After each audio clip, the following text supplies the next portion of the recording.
Hello, I'm Chris. I'm from Control Stack. What Control Stack is real-time CSI for DevOps. What we do is we take all the evidence that you have from all your observability tools, logs, metrics, events, stuff like that, and we analyze it for you, and we help you determine who did what happened to your system, and why your system crashed, right? And at the end of that, what we'll do is we create a post-mortem in in a PDF form that you can send to your boss what happened. We have photos of from the GitLab commits of who committed what. We really help out with that. So what we do is we detect, we diagnose, we resolve, and then we document your incident response process. And what you usually spend a couple hours doing, Control Stack can do this in about 20, 30 seconds. That's Control Stack, CTRLSTACK.com. We're also the last booth out there, so we'll still be there. So if you want to come talk to us when you're done, that'd be great. Thanks. All right. And next up is a keyless.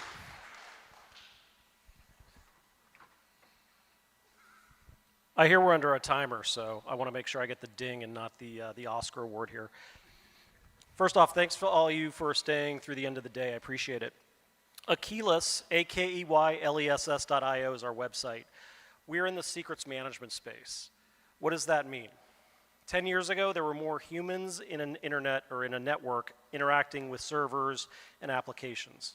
Now, with DevOps, automation, codifying everything, there's more machines out there. There's more applications. There's more containers. And the business that we are in is helping to make it easier for them to communicate together. We help with the credentials between their interactions out there so that an application that's working with a database can communicate very easily, and then it makes it easier to code that in applications. Thank you for your time. Akeyless. All right. And our next sponsor, Drag and Drop Cloud. Hi, DevOps Days LA. My name is Ben Goodman. I'm the founder and CEO of draganddrop.cloud. When companies mature in their adoption of cloud computing, a best practice is to control their cloud infrastructure via code, and most commonly via Terraform. As I'm sure many here have experienced, having Terraform accurately and completely represent an entire cloud footprint can be challenging, especially when cloud resources are touched outside of your Terraform workflow. This leads to costly manual toil, security risks, and reduced engineering velocity. With drag and drop, you can automate the detection of drift for Terraform-controlled resources, automate bringing unmanaged resources under Terraform control, and identify the users and service principals making changes outside of your Terraform workflow. All this within a self-hosted, low-cost GitOps workflow. Detect, correct, and prevent Terraform drift with drag and drop. Thank you for your time. All right, and we've got one last entrant real fast here. SolarWinds wants to give away this Yeti cooler. We're going to let them do that real fast. Real quick, I've got 3 potential winners. First potential winner, Josh Liberto, Northrop Grumman. Are you here? Okay. Alan Aravello from Slalom. Are you here? Okay. Naveed Navasar from Caltech. Okay, so you, give me a number between 1 and 3. 1. Okay, so Alan Aravello from Slalom's 1. Thank you guys very much. Sorry. Thanks, everyone.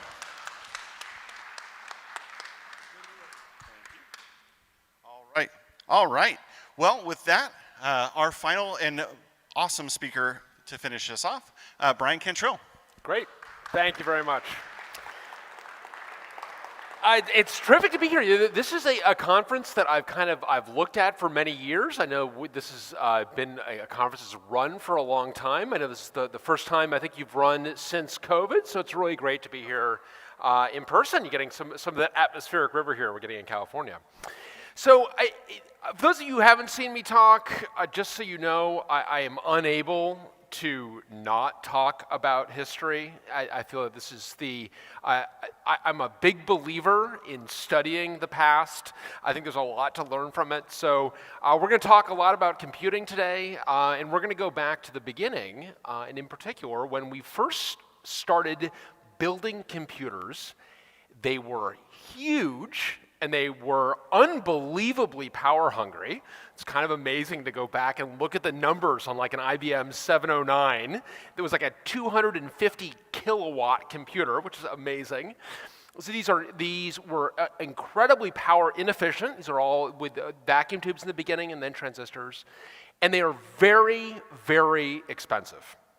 So expensive that it was kind of a foregone conclusion that we would need to share computers. They're going to be too expensive for folks to have a computer on their own, let alone in their house, let alone in their pocket. But one person actually saw that coming.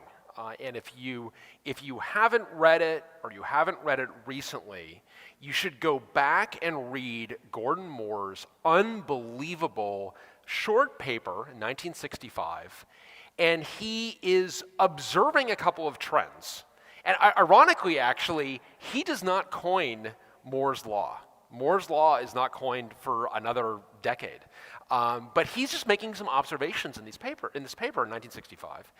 And one of the observations he's making is like, wow, computing is getting denser, and it's getting faster, and it's getting cheaper.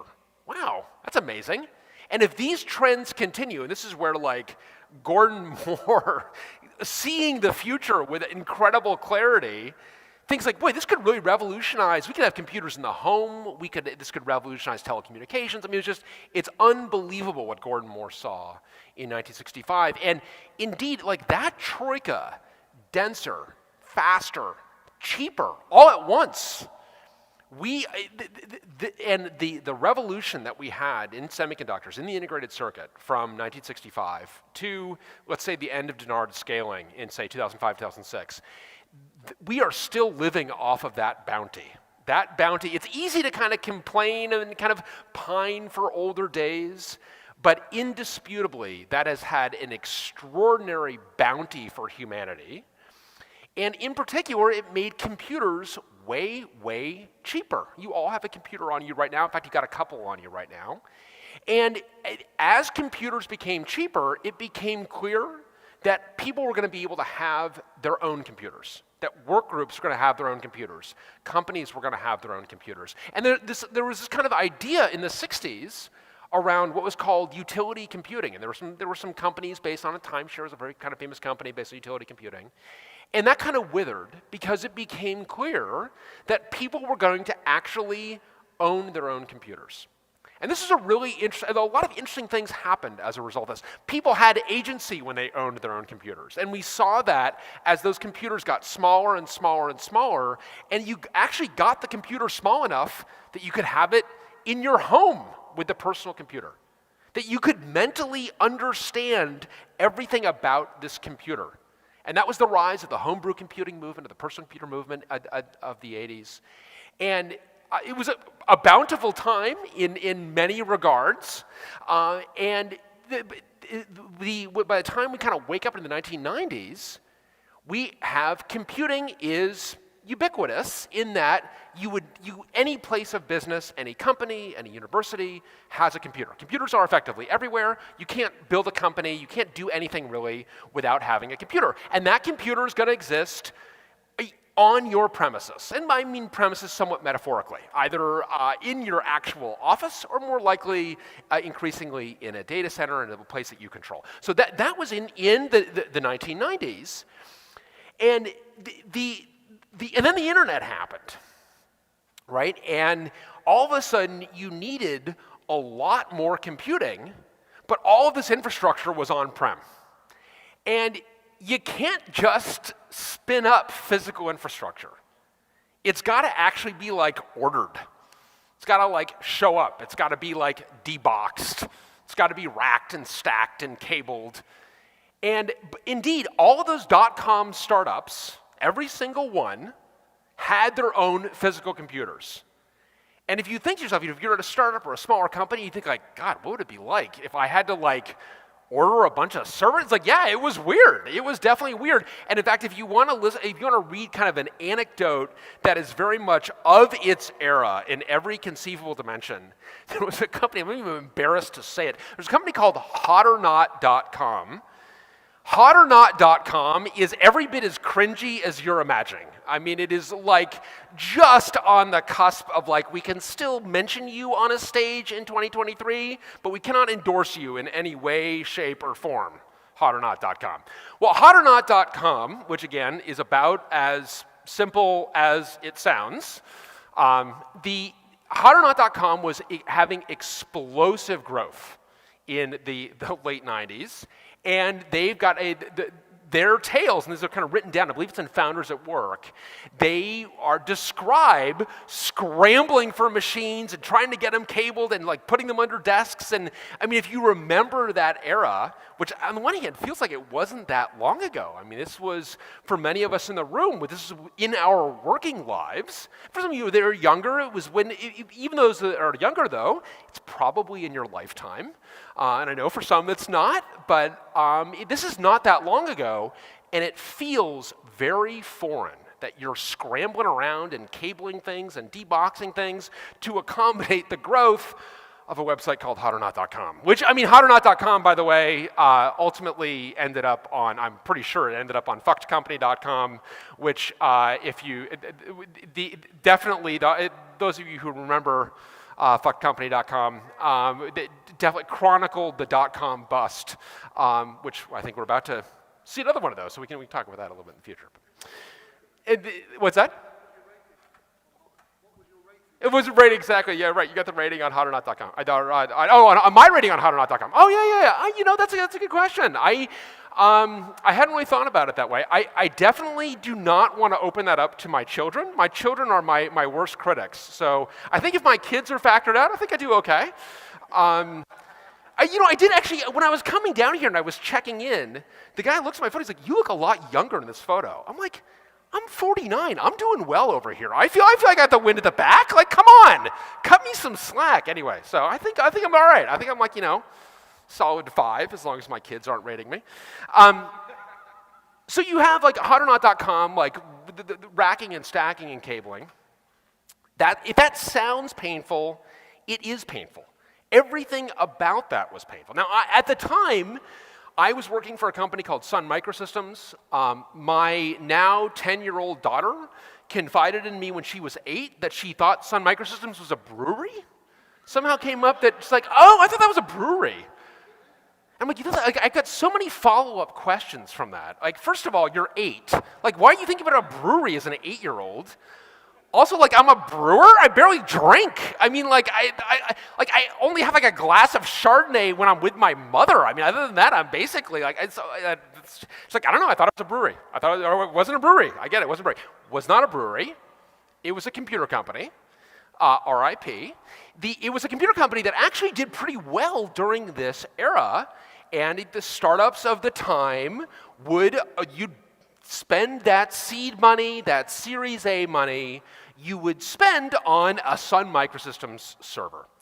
And sometimes the Sun sales folks were really quite good, and sometimes you would spend too much money on a Sun server. I was at a company called Boo.com. I don't know if you remember Boo.com. So Boo was one of the early .com flameouts. Boo was going to sell streetwear over the internet. Which is actually like a good idea, as it turns out. Like, it's like a lot of this stuff. It's like they were right on a lot of things, but they were way too early. They had a very rich Flash site that took forever to load. You remember this? And that you kind of went there to load the thing, and it was like taking forever because they're blocked on Flash. Everyone's on a 56K modem, so that was kind of a disaster. Boo had deliberately wanted to, it was an international brand, and they wanted to pick a name that was just kind of playful and meaningless in every language. That's why they were called Boo. They didn't do the research quite thoroughly enough because apparently in Japan, Boo is slang for flatulence, and this was going to be one of their major target markets. So amazingly enough, fart.com did not do that well in Japan.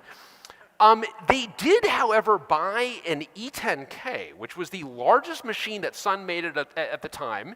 So this is a 7-foot tall machine. They bought an E10K with a single CPU board in it. It's like, and they're like, no, we want to have room for expansion. And on the one hand, it's like, I don't want to talk them out of that. I'm like, that's a great idea. And it's like, the salesperson on the account is like, shh, don't, expansion, Bryan, not along. Expansion, they need it for expansion. But I'm like, is this sustainable? This seems ridiculous to me. Boo.com was an especially early flameout. So no, it was not sustainable, as it turns out. They got cold feet and realized that the whole thing was going to collapse, and so, that was what people did if you wanted to scale out. If you wanted to scale out, it's actually not totally unreasonable, albeit very expensive, to buy this exceedingly expensive machine such that you could scale out. As it turns out, again, that wasn't their problem. But no one actually longed for this physical build-out. It was really, really painful. And then a bunch of trends happened that kind of came into confluence. So we go through the dot-com bust. That happens in the early 2000s. I do think, by the way, and those of you who are fellow bust veterans, I imagine, would agree with me on this. We're obviously going through some pretty serious economic headwinds at the moment, considering that our bank failed this morning. So it's like, oh, this is interesting. This is fun. Fun time to be a startup. But people say, God, we've never seen anything like this before. It's like, au contraire, we definitely have. And we are not in dot-com bust territory yet, but we are getting there. I think up until maybe before this morning, I would say that we're not even close to getting there. After this morning, it's like, oh, okay, the FDIC is preventing us from making payroll on Monday. So actually, no, I take it back. We are actually getting there. The dot-com bust, we are getting there. And the bust was very deep. And I hope we actually don't get there, honestly, because the bust was so deep and so long. And in particular, so many of these companies evaporated, and there was simply no ability to go invest in physical infrastructure. So if you were a startup people talk about how great it was to start a company in 2008. Like 2008 is actually not interesting because it was very bad from a macro perspective for the broader economy. But the depths of the dot-com bust was like 2003, 2004, 2005, 2006. And there's some tough times because people couldn't afford to go buy these physical machines. And as a result, if you have an idea, it's like, yeah, it's hard to go build that idea out. It's hard to turn that idea into reality. So people are looking for something different. And meanwhile, we've got a couple of trends here. We've got internet ubiquity, first of all. So the internet is long since established by the early 2000s. And in particular, we've got protocol maturity, right? We've got not just HTTP, but we've got SSL, HPS, and so on. It's like, and we're used to that, and we're ready to do things programmatically over the internet. And this was, a real bolt in this was 2006. Do you remember Ajax? If you are of this vintage, if you're not, you haven't heard of it for a reason. Ajax stands for asynchronous JavaScript and XML. And you can be like, no, wait a minute, I'm like a millennial, so I'm not. But that makes no sense to me. It's like, no, it's not you, young millennial. You're right. That makes no sense. That asynchronous JavaScript and XML, first of all, one of those letters is a conjunction, which is just wrong. Another one is an acronym. These things have got nothing really to do with one another. The reason that we had Ajax is because there was effectively a loophole in the browser, XML HTTP requests, that allowed you to actually have a program that could meaningfully span the browser and the backend. You could actually have a real program. And this is when a lot of us learned JavaScript for the first time, honestly, and you realize, like, hey, there's a real programming language here. So this is starting to happen in the mid-2000s. We have these protocols. We've got these kind of like language on the browser. We've got a lot of interesting things. We've got open sources now here to stay by 2005, 2006. Something that had started in the 90s, certainly, now was absolutely sedimented. And it was sedimented for economic reasons. I mean, there was Google and Amazon could not have been built, Facebook could not have been built on proprietary software. Could not have. They simply could not afford to buy the software that they needed to buy. They had to build it on open source. And it was great to see a lot of these companies who open source kind of brought them. It's good to see a lot of these companies really give back to open source, because open source has been really essential for these companies. So we needed open source. And then we've got the kind of the dominance of x86. By the time we get to 2005, 2006, 2007, effectively all of the RISC manufacturers have been outpaced by Intel. Intel has just out-innovated everybody. AMD then out-innovated Intel briefly for like a week and a half in 2006. You may remember that week and a half. It was a great week and a half. But then Intel came out with Nehalem and went ahead again. So we have all of these bits, and then you kind of couple this with kind of the tailing end of the startup ice age and the financial crisis in 2008, and you add all of this stuff up together, and they form cloud computing. Suddenly this idea of like, I actually don't need to own this computer somewhere else. If I could actually spin up this computer somewhere else, if I could spin up an instance, I want this to be API driven, I want to go provision a compute instance, something that would have been not really fathomable in 1999, 2000. And I know that because like Sun talked about this. We called it grid computing at the time. But we talked about it and people were like, no way, I'll never do that. I will never run my computer over there. Well, as it turns out, like 5 years of crushing bust later, it's like, actually, I might do that. Actually, I do want to live. As it turns out, on second thought, I'd rather live. Let me go spin up EC2. Let me go spin up it starts with S3 in Amazon, right? It starts with S3 and then into EC2. And by the time we hit 2010, cloud computing is really starting to hit its stride. Now, one of the things that's interesting is between 2000 and 2010, there were a bunch of managed hosting companies that would take a computer and host it for you. None of those companies really was a cloud computing company even as early as 2010. The companies that are cloud computing companies in 2010 are starting from the other side of the stack. They are starting from, I'm going to make available a service, and now I'm going to work my way down to offer you virtual compute, virtual storage, virtual networking as part of that service. But my DNA is as a service, not as a data center provider or as a place for a machine to sit. So, and this becomes an extremely important detail as we'll get to in a little bit.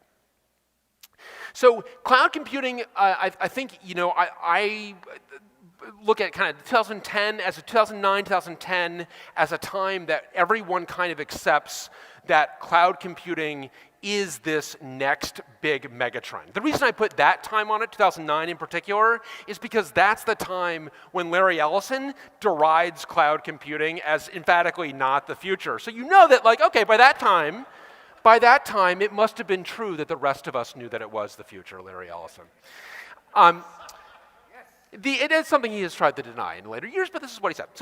So we start seeing this ubiquity in 2010, and by 2011, cloud computing now finds itself at the foundation of innovation. And if you read, and I actually would recommend you reread it, Mark Andreessen's 2011 piece, Why Software is Eating the World, there are a couple of reasons to reread it. One, I think, just to remind yourself the entire contents of that essay. So this is an essay in which Andreessen correctly forecasts that software is going to be playing an increasingly important role. He talks specifically about the ability to spin up on the public cloud versus buying physical infrastructure. So he's like, wow, this Mark Andreessen guy, he's a genius. He's like, well, he's a bit of a jackass, actually, because if you actually read the entire piece, what are the companies that Andreessen identifies as this is our future?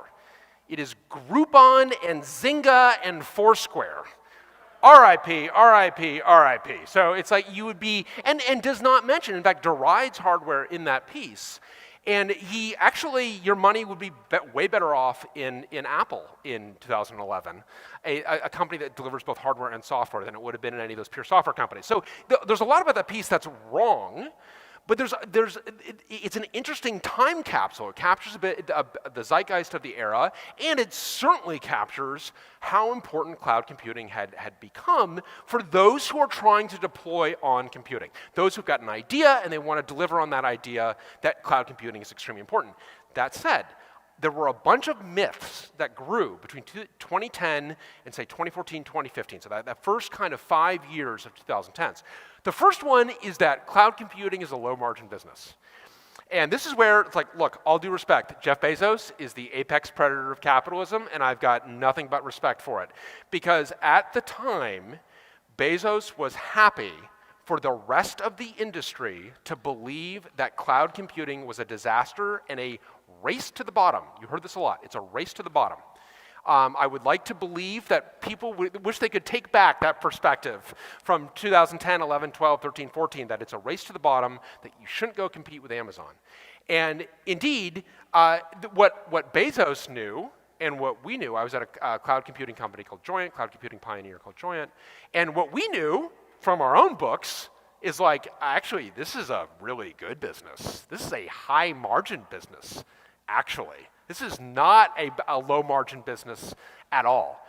And there was a time where Bezos, rightfully, refused to disclose the financials inside of Amazon. So Amazon was a huge company in 2010, 2011, 2012, and their quarterly report is like, there's the number.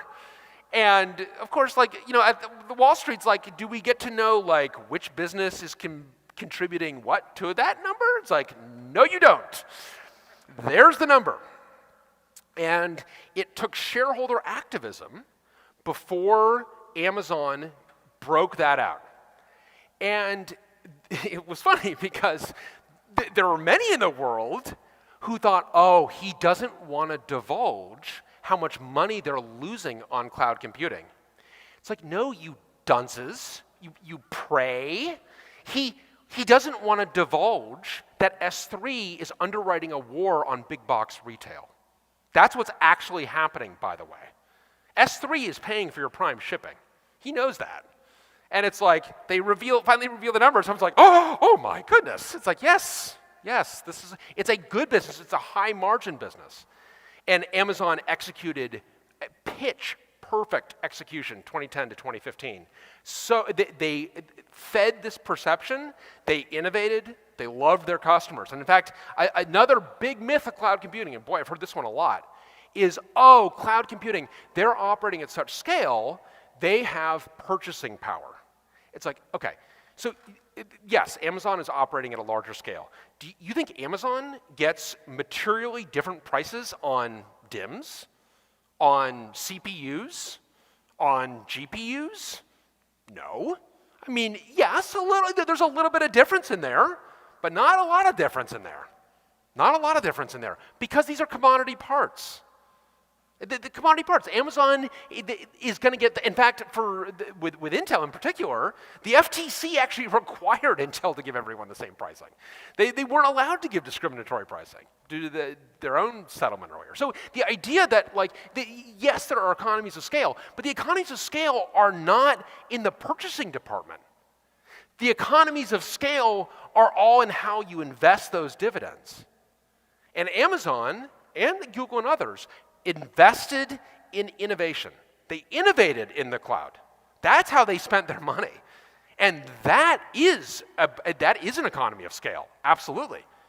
Because Amazon was able to do things that no one else could go do. And to their credit, like, I'm an oversharer, so I tend to like be overly transparent about everything. I admire how closed-lipped they were about all of the things that they were doing, because people didn't realize, like, the most important acquisition in the history, Amazon, not a very acquisitive company. Most important acquisition, Annapurna.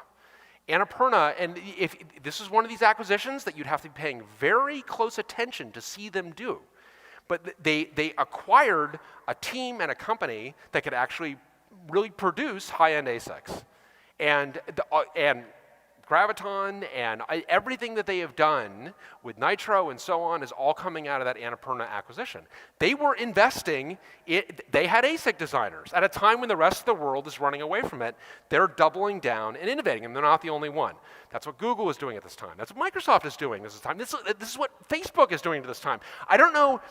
It's going to be Facebook again, right? Like, I went through that period of like, oh, I should call them Meta. Then I went through the period of like, you know what? I'm gonna call you Meta as punishment for changing your name to such a dumb name. So like, you wanna be called Meta? That's fine. I'm gonna insist on calling you Meta. But now I think it's gonna be Facebook again, so I think I can just call them Facebook. Anyway, the company that's known as whatever, the VR company. So during this period, and again, it's like people weren't necessarily cognizant of what was going on. But what was going on was you had this unbelievable level of investment and innovation that is happening where you can't see it. It's happening in the data centers. And the first hints of it were there if you looked. They weren't necessarily there from Amazon, because Amazon, again, is very tight-lipped. But you could see it in the Open Compute project from Facebook. If you go look at the Open Compute project started, it was very nascent, but as folks started revealing designs, I can tell you this, looking I was at a cloud computing company deploying on commodity gear, Dell, HP, Supermicro, and so on. And you start looking at these Open Compute designs, you're like, how do I get that? What is this? This is much more innovative than what I have got, than what I've been left to suffer with. And kind of, everyone did it in their own kind of characteristic way. Google wrote a book, a very good book, the warehouse-sized computer, an excellent book on everything they've done. But it's kind of like one of these like strange flexes of Google, where Google's like, just acknowledge how smart I am. It's like, okay, like you're very smart. Like, how smart? Scream it. It's like, you're very smart. It's like, say it again. Like, okay, you're very smart. It's like, that's what you want me to do? Just tell you how smart you are? It's like, just say it one more time. And they're very smart. They were very smart. You couldn't buy it, though. You couldn't buy it. You can't buy the warehouse-sized computer. You can rent it, but you can't actually own it. And all of this stuff, because then meanwhile, you've got these on-prem infrastructure providers, and they themselves do not understand the cloud. You talk to IBM at the time, before they kind of got rid of their business, but you talk to IBM, HP, all these folks, Dell, they don't get the cloud. Oracle, obviously, denies the cloud exists. They don't they know that, like, okay, I know I'm supposed to say words that reflect my understanding of the cloud, but they don't actually get it. They don't understand why you would deploy infrastructure that way. It doesn't actually make sense. And so they actually don't know what to offer their customers. And as a result, like, their offerings get worse and worse and worse and worse. And in part because the folks that were really sharp at those companies that understood cloud computing, yeah, they left. They went to Amazon. They went to Facebook. They went to Google. And so you got this huge brain drain happening. They view themselves as legacy. They view their customers as chumps. Their offerings are just eroding, and they're just getting worse and worse and worse. Meanwhile, you get the better and better and better stuff coming out of the hyperscalers. So you might ask, like, well, is anyone left on-prem? Like, who is actually? I mean, yeah, I guess I feel sorry for them a little bit, but like, does anyone actually like need to take a server out of a box and plug it in? It's like, it's not hotornot.com circa 1999. Like, aren't we all on the cloud? And the answer is, a lot of us are on the cloud a lot of the time, but there is a forgotten operator. There are reasons to run on-prem. Jeff Bezos is apex predator of capitalism that he may be, is not going to own and operate every computer on the planet. And there are a lot of good reasons for that. I mean, that's not just my hope for humanity, although maybe that too, but there are good reasons to run on-prem.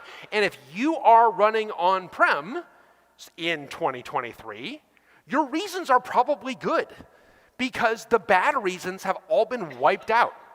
They've all been wiped out. And you've got when Amazon, I love, Amazon had that kind of that pace of reinvent where like every reinvent was like some new act of horror for those who are trying to make a living not on Amazon. They had the year of like, so they did like Snowball. Do you remember this? Like, maybe you've got snowballs. So then they did like, all right, that's not good enough. We're gonna do a snowmobile. And the snowmobile was the semi-truck that would come up to your data center with like a hose, and it's unclear, it's like, how, are we talking like literal hose, metaphorical hose? Hook it up to your data center, that's what they did on stage anyway, and hoover up your data and like drive off. All right, snowmobile, like, as a one-way trip for your data. I mean, not like this is like, this is just in. Like, you're not seeing your data again. It's like, why am I not buying a round-trip ticket? It's like, oh, because you're not coming back. You're not coming home.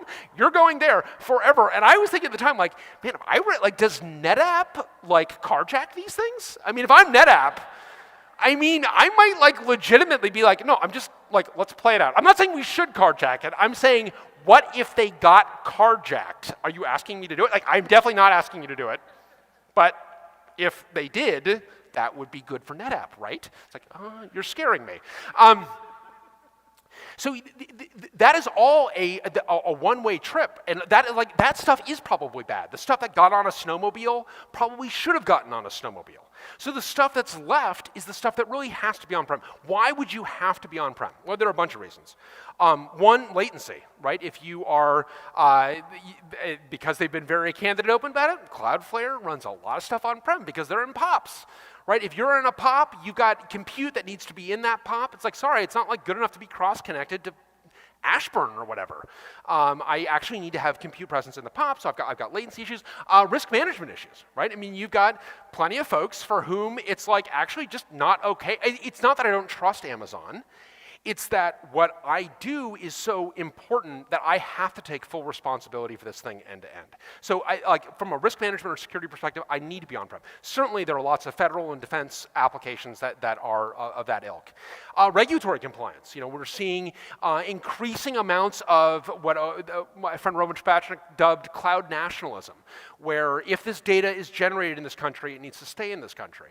And you can deride that or what have you, but like those are laws in those countries that need to be abided by, and you may need to have compute presence there. But the big one, the one that we're seeing more and more is economics. Because as it turns out, remember, high margin business. And do you remember when there used to be a price cut at every reInvent? Remember that? This is what's going to date you. If you remember this, like this is where the Gen Zers are going to be like, Jesus Christ, you are old. You remember like reInvents that announced price cuts? Like, when was the last time that happened? You're like, when was the last time that happened? The last time that happened was like 2014, 2015. It used to be every single reInvent. It's like price drop, price drop, price drop, price drop, price drop. And again, feeding that idea of race to the bottom. No, don't come after me. Race to the bottom, terrible margin. And then that stopped. Now, it was never true for some aspects, right? Bandwidth. When was the last time AWS cut prices on bandwidth? It's like they don't. Bandwidth is the highest margin product they sell, period, across all of Amazon. So those price drops have stopped. Cloud computing is expensive. It is expensive to rent. And by the way, remember that elastic, like, I can spin up thousands. It's like, well, you can spin up like dozens. But if you spin up thousands, and you don't have reserved instances, someone's going to want a phone call. You're going to be talking to somebody. Because ultimately, and I'm glad, serverless seems to be waning a little bit, I think. There was those years when it's like, everyone's like, oh, serverless. And there was like, okay, look, it runs on a computer, okay? Can we stop saying serverless? It just sounds like mindless, Can we please say, it just, like, come on, like act your intelligence here, and let's not call it serverless. But it ultimately runs on a server somewhere. And if you spin up a bunch of stuff, Amazon is going to have to rack, stack, and cable their stuff ultimately as well. So it's like you are probably in 3-year reserved instances, and you're probably doing that for economic reasons. Economically, that's very much incentivized. So we are seeing more and more reasons why folks would run on-prem, and pity the poor on-prem operator. Because the on-prem operator, by the way, and if you find yourself in this category, you don't need me to explain this to you, you're in a bad mood. You are just in a bad goddamn mood, frankly, because vendors don't understand you.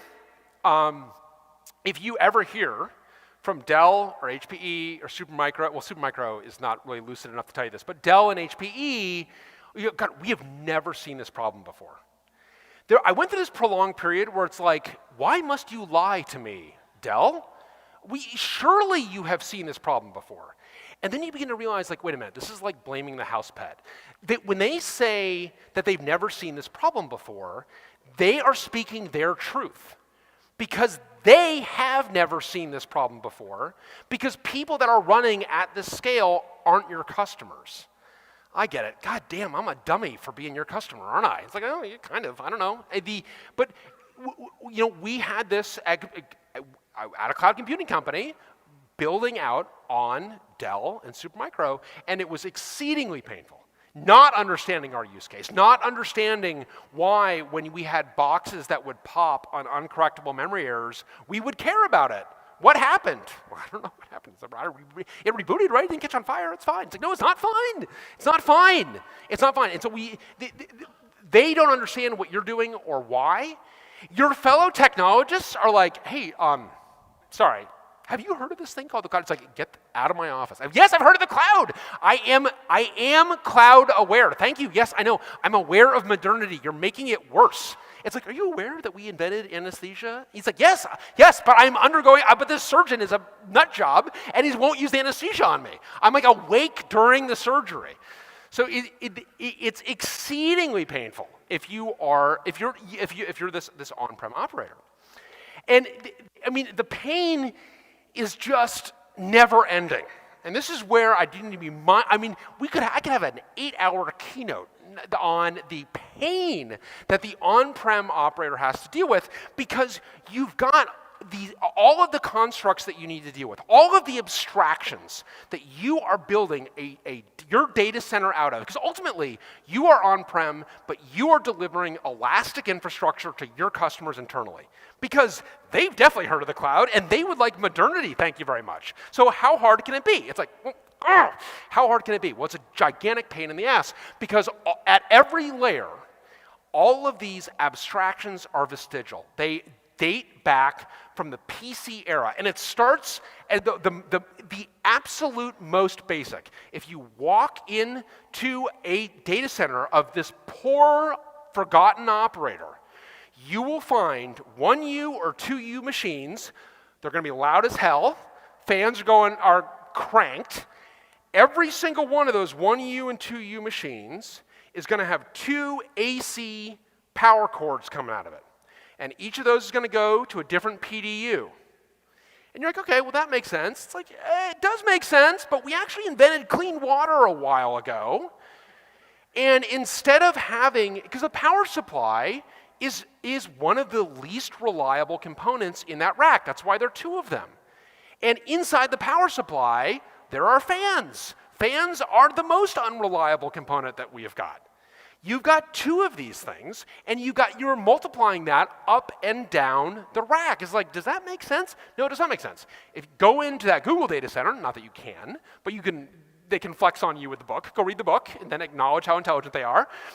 But if you were to go into an Amazon data center or a Facebook data center, or you go to look at the Open Compute project, what do you see? You see a DC bus bar, big hunk of copper that runs up and down. You've got a power rectifier. You rectify from AC to DC once. You run DC up and down the shelf. And then those compute elements blind made into that DC. It's like, okay, that does not feel like a space age kind of a thing. That feels like basic. It is basic. It's like, well, do I have, it's like, yes, exactly. Why do you, because you have a personal computer that you are multiplying across your data center. And again, up and down, it's the cooling. Those fans have got no idea what's running. All they know, they don't even necessarily know the temp. They can often only know the draw. The BMC, the baseboard management controller, regretfully shares my initials, which I've always been resentful of. It's kind of like the Michael Bolton thing from Office Space, because we'd be at Sun and people are constantly complaining about, God, the BMC panicked the system. I'm like, oh, wait a minute, I panicked, oh my God. It's like, no, not you, the baseboard management controller. I'm like, who is this Michael Bolton ass clown anyway? What's he doing with my initials? The bias, right? The bias, you're like, the bias, where am I right now? Yeah, where are we all right now? I mean, same question. The bias is the basic input and output system. This dates back, predates DOS. I mean, this is really amazing. DOS is like, no, come on, don't hang that on me. That's a CPM thing, which it is. It's a CPM thing. It's like, holy God, what sort of like Doctor Who time warp are we in right now? The bias, which has roots back to the literal 80s, And then UEFI, where it was kind of reimagined, as one of my colleagues, Josh Kluo, says, UEFI is like MS-DOS circa 2099. It is like futuristic DOS. But UEFI, and again, like, they're trying to do the right thing, but it's a terrible abstraction implemented terribly. And living in the actual bottom of the system, that lowest layer platform enablement. And so the company, by the way, that is still dominant is a company called AMI, American Megatrends. You're like, American Megatrends? That's like totally retro. It's like, no, that's like God's own retro. That's like a company that actually was born in the 80s. And if you are of my vintage, like, I remember having an AMI bias when I was a kid, and I am old, despite what I look like, I guess, on my passport. So we have all these vestigial things, and they actually, it's not just like the aesthetics of it, it's that too, but they are not fit for modernity. They are not fit for modernity, and ultimately it is the on-prem operator that is left dealing with all this and trying to deal with vendors that are pointing at one another, and it's absolutely brutal. Okay, so you're like, okay, again, like, do I care? And the answer is, we might. And this is just, there are so many of these that I could pick. I just happened to pick the one that like happened, whatever it was, 2 weeks ago. David Hannemeyer Hansen at Hey.com and Ruby on Rails guy has come to the same calculus that lots of people have come to, which is like, holy crap, my cloud bills are out of control. And by the way, these computers are pretty powerful. Like, should I actually buy, I could actually buy like an actual computer. It's like, you could buy a computer, yes. You could buy a computer, and you could save a lot of money that way and get control of it. I mean, there are, just like in life, there are reasons to own versus renting. Renting is great for a period of time in life. Renting is great if you don't know where you're going to be next year. Renting is great if you are young. Renting is great for a lot of reasons. However, when it's time to like settle down and have a family, you probably want to buy. And similarly, like, if you are getting real about compute and you're able to reason about some body of your compute, it's probably time to own a computer. I know, renegade idea, but it's probably time to own a computer. And this is the calculus that more and more people are coming to. And we believe emphatically that the modernity is here, right? It's like we have API-driven elastic infrastructure, and that is what we should expect. And indeed, that's what DHH expects, I guarantee you. And when people talk about, like, we are going to go on-prem, like, okay, do you know exactly, have you ever heard of American Megatrends? Like, got no idea what you're talking about. Is that a retro band or something? It's like, okay, yeah, this is going to get really, really, really rocky, because you're going to hit all of these vestigial layers and be like, what the hell is this? Dell doesn't make clouds? It's like, no, Dell does not make clouds. That is not what you bought. And in particular, this stuff, again, has gotten worse. We believe emphatically, I believe emphatically, we need to have rack scale designs. We've got to get out from underneath this PC legacy. You can't design for you can't have everyone design for the 1U and 2U. You've got to design for the rack. Rack from a power perspective, cooling perspective, software perspective. And yeah, I mean, this ends up being a bigger machine and a bigger build. It's like, can we do this? Can we break all of these different layers? I mean, these things are so sedimented, and that's true. They are sedimented. But there are a bunch of reasons for optimism too. And I think it's easy to be pessimistic about technology. And I think it's important to retain our fundamental optimism, because there are a bunch of really interesting things that are happening. So one of the things that's interesting out there, hardware is hard, but software's hard too. And hardware is easier than it ever has been. Hardware has never been easier than right now, for a lot of reasons. We are seeing open hardware is really arriving. There have been tremendous software advances. The arrival of Rust is the most important single software revolution of our lifetimes if you implement at this lowest layer of the stack. Something you probably heard of Rust. I don't think people are talking about rewriting things in P4. P4 is something you may not have heard of. P4 is a packet processing language that's also really interesting and brings us to true software-defined networking. Lots of interesting things there. A bit inside baseball, but you can go check out P4. And these are not the only two. There are like lots and lots and lots of advantages. Open source is very deeply sedimented at this point. So we can actually go do these things. Remote teams actually make it easier to do this than ever before, believe it or not. Now that said, a rack scale design it's a challenge. It's certainly a big build. This is what we have done at Oxide. And I don't think we are going to be the only one to have done this, but we, 3 years ago, endeavored to do exactly this. Build rack scale, an actual true rack scale machine. This is not a marketing photo, obviously. This is like, hey, my colleague Travis over here is like, are you sure you want to use that photo? It's like, yeah, no, I love this photo because this is actually showing, this is the machine that's actually on the floor, full rack, about to go out for compliance. This has got 32 compute sleds, so each of these compute sleds get pulled out. You can see that actually one of them has been pulled out of one of the cubbies there. Integrated switch, so we did our own compute sled. We did our own switch. You see no cabling there. There is no cabling because the cabling is all in the backplane. We have a cabled backplane. Each of these sleds blind mates into that cable backplane. We've eliminated cabling from the system entirely. There's no, the rectifiers are right there in the middle. Actually, they're empty there. We have not loaded the rectifiers here. Funny story about the rectifiers, because we own this whole stack top to bottom. Actually, one thing that you might note about this is, it's like, is that a 1U or a 2U? It's neither. Each of these cubbies is 100 millimeters high. Why do we do 100 millimeters? Because we designed this whole thing. The very first component that we laid down is the fan. So we've got 80 millimeter fans in here. Each of these compute sleds has got 6 80 millimeter fans. Then we worked with our vendor to make those 80 millimeter fans. They, by default, at 0% PWM, they're at 5,000 RPM. We actually want them to be at 2,000 RPM because if you're a software person like me, turns out like these are all power laws, and an 80 millimeter fan operating at 2,000 RPM can cool a AMD Milan CPU with all of its DRAM. We've got 6 of them. So this rack is silent. When this thing is powered on, it's silent. And when it powers up, it's silent. And you to the point like, is this on? We just did our compliance, our EMC compliance, necessary to actually ship a product. And the compliance folks are like, look, awkward, but like, are you sure it's on? And like, I am seeing it draw 18 kW, so it doesn't seem like something's on. It's like, it is on. It's just you are so accustomed to fans screaming at you. And by the way, a fan that's screaming at you is drawing power, lots of it. Each of these sleds draws like 4 watts in cooling. In a 1U, 2U, it is not uncommon to draw 100, 150, 200 watts just to cool it. That is dinosaur blood that we are burning and will never get back for no good reason, often. So we really designed this thing, and so we designed this thing so carefully to be whisper quiet when it powered on.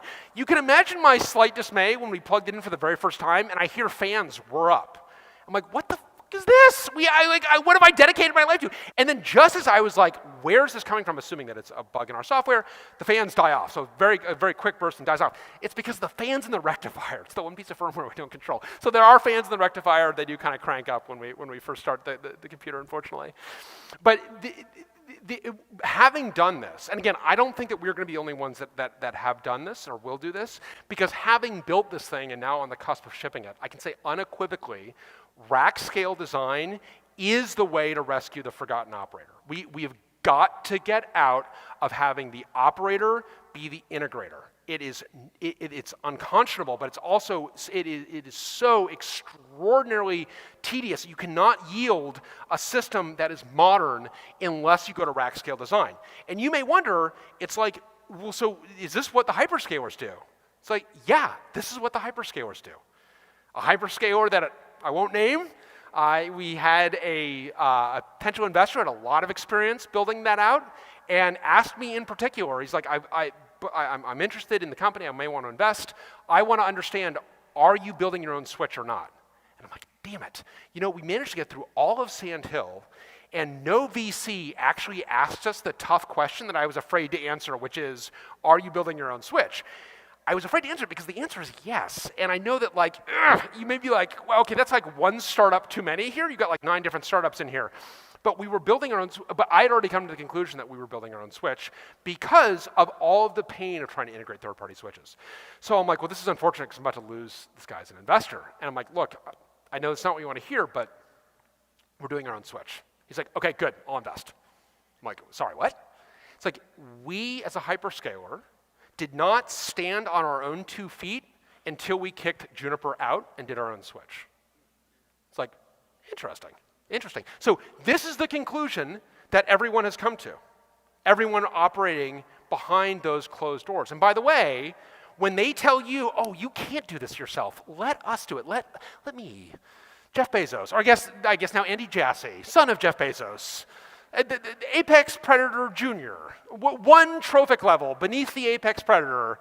Let me run it for you, because you can't run it yourself. You could run it yourself if you were given the right things to run it with. You can't do it because you're trying to go up against 15, 20 years of accumulated innovation inside the hyperscalers, and we believe emphatically that this needs to be made available to a broader audience. So in terms of wrapping up and going after that forgotten operator, help is on the way. I'd like to believe it's not just from us. I'd like to believe that there will be others that see this forgotten operator. For the moment, it does seem to be us. I was kind of convinced that when we raised, I kind of convinced that another startup would come along, but apparently I think every other startup is like, what are you doing? You're nuts. Like, all right, fine, all right, we'll buy our lonesome then. But I would like to believe that in the limit there will be others. If you are curious about this stuff, if you want to learn more, one thing I would really encourage you to do that I think is really interesting, even though I am the CTO of Oxide, I feel like every day I am discovering that I didn't know yesterday how computers actually work. And so one of the things that we've done that I think is really fun is that we've gotten our entire engineering team on a weekly Discord that we then record and put out as a podcast. We talk about all sorts of things. But one of the things we have is the engineering team talking about some of the things that you have never heard engineering teams talk about. Things about like bring up, compliance, warts and all, getting into and this is the stuff that I love being a part of and listening to. It's like that oral tradition of kind of that lore that we've lost a little bit in an all remote world. So you check that out and join us. That's the great thing about Discord. You can join us. It used to be a Twitter space, but then Twitter went 8chan or whatever they did. So I'm still trying to piece together what happened over there. So we're on Discord. Join us there, and thank you very much.